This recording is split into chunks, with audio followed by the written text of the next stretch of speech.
Un algorithme, c'est même pas informatique à la base, c'est vraiment une suite d'actions, un plan qui est censé déterminer comment résoudre un problème. D'accord?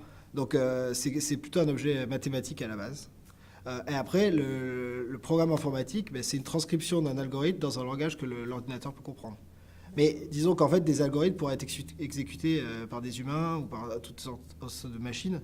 D'ailleurs, des fois, c'est le cas. Sauf que si on veut que la machine l'exécute, eh ben, il faut le traduire dans un langage qu'elle comprend, donc c'est un langage informatique.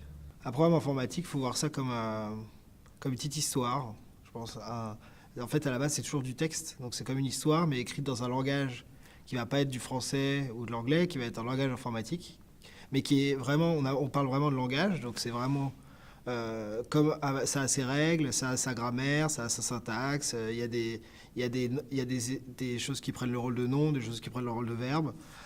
Donc il y a vraiment un analogue. Sauf qu'en fait, ce langage-là, il est capable d'être interprété par la machine pour effectuer ensuite des opérations. Donc en fait, on peut rentrer dans un langage particulier qui va ensuite expliquer à la machine quoi faire dans une suite d'actions. La plupart du temps, les histoires qu'on explique dans un langage informatique décrivent un algorithme. Un algorithme, qu'est-ce que c'est? C'est en fait une suite d'actions qu'on va demander à une machine d'exécuter. L'analogue encore dans le monde réel, ça serait le plus simple, c'est une recette de cuisine. Une recette de cuisine, la plupart du temps, il va y avoir plusieurs instructions dans l'ordre. 1, casser les œufs, 2, battre les blancs, etc.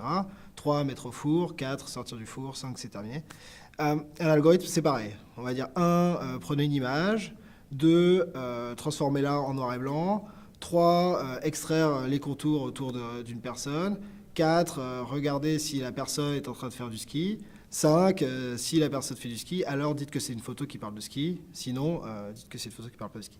Voilà, on peut vraiment avoir des analogues comme ça, sauf qu'évidemment on peut faire des recettes de cuisine, des algorithmes qui sont extrêmement compliqués, et puis on peut demander à la machine de faire des algorithmes très très longs, qui peuvent faire on peut leur dire par exemple de regarder toutes les photos qui arrivent sur Facebook en temps réel pour regarder si c'est du ski. À ce moment-là, c'est beaucoup de recettes de cuisine, des milliards par seconde.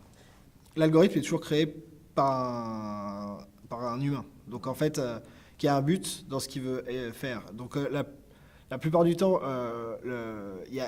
ça dépend dans quel cadre, mais la plupart du temps, quand c'est fait avec des algorithmes qui sont censés toucher le grand public, comme ceux qui sont faits à Facebook ou dans les autres entreprises, maintenant, il y a des principes qui sont mis en place pour essayer justement d'enlever les biais et a priori, de dire qu'en fait, un algorithme doit commencer à être développé parce qu'il va respecter un certain nombre de règles à l'avance. D'accord? Donc, c'est des choses comme, je sais pas moi, privacy by design, des choses comme ça qui vont dire que avant même de concevoir, il y a un certain nombre de règles qu'on veut respecter. Donc ça, c'est ce qui permet justement d'éviter de rentrer dans des cadres qui sont assez bien cadrés. Et il y a aussi un autre garde-fou, par exemple, c'est que souvent, maintenant, beaucoup d'algorithmes vont être ce qu'on appelle open source. Open source fait qu'en fait, le langage informatique et la transcription de l'algorithme va être complètement disponible et peut être lu par tout le monde. Ce qui fait qu'en fait, les gens peuvent vérifier comment sont implémentés les algorithmes, etc.